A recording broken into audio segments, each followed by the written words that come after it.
भाजपा आजकल एक नई कहानी लेकर आ गई है कि पंडित नेहरू या कांग्रेस पार्टी ने डॉक्टर भीमराव अंबेडकर का अपमान किया था। असल में बात कुछ नहीं है। बात इतनी सी है कि अमित शाह ने जिस भाषा में, जिस लहजे में संसद के अंदर संविधान निर्माता बाबा साहब अंबेडकर का अपमान किया है, उसको ढकने के लिए, उससे लोगों का ध्यान डाइवर्ट करने के लिए ये सारी टैक्टिक्स अपनाई जा रही हैं। इस वीडियो में मैं 5-6 पॉइंट आपको बताता हूं, जिनसे आपको ये क्लियर हो जाएगा कि कांग्रेस पार्टी का और डॉक्टर अंबेडकर का क्या रिश्ता था। मेरी कोशिश है कि दूध का दूध और पानी का पानी हो जाए।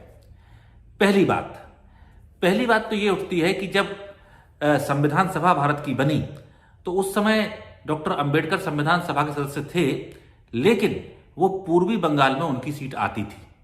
और जब भारत का विभाजन हुआ तो पूर्वी बंगाल चला गया पाकिस्तान में। ऐसे में उनके पास संविधान सभा के लिए कोई सीट ही नहीं बची। तब कांग्रेस पार्टी ने उन्हें अपने सदस्यों के सहयोग से महाराष्ट्र से संविधान सभा का सदस्य बनाया। तो ये पहला पॉइंट आप याद कर लीजिए कि जो संविधान सभा में बाबा साहब पहुंचे हैं वो कांग्रेस पार्टी के सहयोग से उन्हें संविधान सभा का सदस्य बनाया गया। पॉइंट नंबर 2, जब भारत का संविधान बनने लगा तो महात्मा गांधी ने कहा कि ये संविधान मैं चाहता हूं कि ऐसे व्यक्ति को इसका ड्राफ्ट बनाने का अधिकार दिया जाए जो वंचित तबके से हो, जिसने गरीबी, पीड़ा, उत्पीड़न जो हजारों साल से दलितों के साथ चला आ रहा हो उसे बर्दाश्त किया हो। इसके साथ साथ वो क्रांतिकारी हो और विद्वान हो। इन सारे गुणों से योग्य एक ही व्यक्ति था, वो थे डॉक्टर भीमराव अंबेडकर। तो पंडित नेहरू और सरदार पटेल को महात्मा गांधी ने कहा कि आप जाइए और डॉक्टर अंबेडकर से आग्रह कीजिए कि वो संविधान सभा का ड्राफ्ट तैयार करें। यहां यह याद रखने की बात है कि संविधान सभा में कोई बहुमत नहीं था डॉक्टर अंबेडकर के पास। उनके पास तो अपनी एकमात्र सीट थी। सारा बहुमत कांग्रेस पार्टी के पास था, लेकिन कांग्रेस ने गुणवत्ता और योग्यता के आधार पर उनसे कहा कि आप ये काम करें। अब हम आते हैं तीसरी बात पर। भाजपा आरोप लगाती है कि 1952 का जो पहला लोकसभा चुनाव हुआ उसमें कांग्रेस पार्टी ने बाबा साहब अंबेडकर को चुनाव हरा दिया। जाहिर है कि जो संविधान स्वयं बाबा साहब ने बनाया था उसमें तय था कि हर व्यक्ति अपनी पार्टी से, अपने विचार से या निर्दलीय चुनाव लड़े और चुनाव जीत कर आए, या अगर उसकी विचारधारा को जनता पूरी सहमति नहीं देती है तो वो चुनाव हार भी सकता है। यही बात यहां भी लागू होती है। कांग्रेस पार्टी की और पंडित नेहरू की पूरी इच्छा थी कि डॉक्टर अंबेडकर कांग्रेस के टिकट पर चुनाव लड़ें।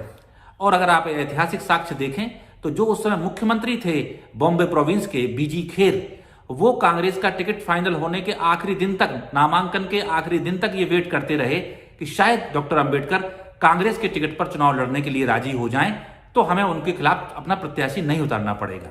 लेकिन डॉक्टर अंबेडकर अपने सिद्धांतों पर दृढ़ थे और उन्होंने चुनाव लड़ा। वहां जनता ने जिसको वोट दिया वो चुनाव जीत गया।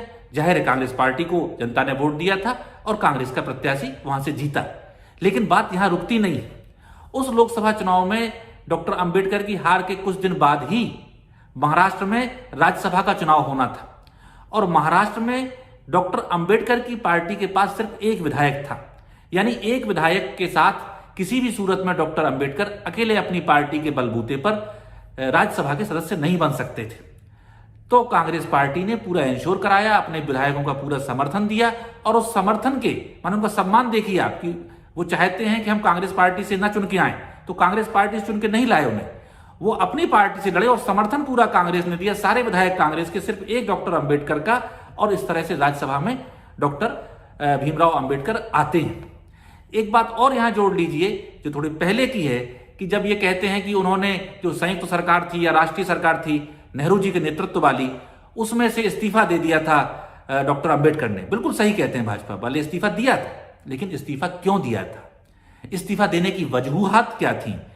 तो आप ध्यान करें कि नेहरू जी और doctor Ambedkar Hindu code bill लाना चाहते थे, ताकि जो हिंदू समाज में बहुत से अन्याय थे या बहुत सी असमानता थी, महिलाओं को पूरे समान अधिकार नहीं थे, वो मिल सकें और दलितों को, खासकर वंचित तबके को उनका अधिकार मिल सके। इसके लिए हिंदू कोड बिल लाना था। हिंदू कोड बिल का विरोध किसने किया? हिंदू कोड बिल का विरोध किया आरएसएस ने, हिंदू महासभा ने। इन्होंने पूरे देश में उत्पात मचा दिया। और सरदार वल्लभ भाई पटेल तो दुनिया में थे नहीं, पंडित नेहरू और डॉक्टर अंबेडकर के पूरे देश में पुतले जलाए।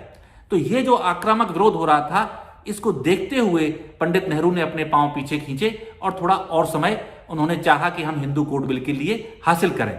तो वही तुरंत पास न करने के कारण डॉक्टर अंबेडकर ने नेहरू मंत्रिमंडल से इस्तीफा दिया था। तो उनके इस्तीफे का कोई आधार ये नहीं था कि नेहरू जी से या कांग्रेस से वो परेशान थे, वो परेशान थे आरएसएस से। एक और नया झूठ भाजपा ने अभी बोला है कि कभी सम्मान नहीं दिया। सबसे पहले हमने चित्र लगाया पार्लियामेंट में डॉक्टर अंबेडकर का। तो उन्हें यह पता होना चाहिए कि 1967 में जब कांग्रेस पार्टी की सरकार थी, तब डॉक्टर अंबेडकर की विशाल प्रतिमा संसद भवन के परिसर में कांग्रेस पार्टी के समय में ही स्थापित हुई थी। और वो ये नई संसद बनने से पहले तक महात्मा गांधी की प्रतिमा और डॉक्टर अंबेडकर की प्रतिमा बहुत प्रमुखता से दिखाई देती थी। लेकिन अब मोदी जी के राज में वो प्रतिमा संसद के पीछे साइड में रख दी गई है। तो ये झूठ बोलना कि हमने चित्र लगाया है, सबसे पहले उनसे बहुत पहले बहुत बड़ा जो मूर्ति थी डॉक्टर अंबेडकर की, वो कांग्रेस पार्टी लगा चुकी है। एक और झूठ सुन लीजिए, ये कह रहे हैं कि सारी चीजें हमने बनाई हैं। तो दिल्ली में जिस मकान में डॉक्टर अंबेडकर रहा करते थे, उसको एक स्मारक में बदलने का काम मनमोहन सिंह की सरकार में ही हो गया था। और उसके लिए 2013 में जब डॉक्टर मनमोहन सिंह प्रधानमंत्री थे, तभी सीपीडब्ल्यूडी को ठेका भी दे दिया गया था। वो काम 2015 में जाके पूर्ण हुआ, तो उसका फीता जरूर मोदी जी ने काटा है।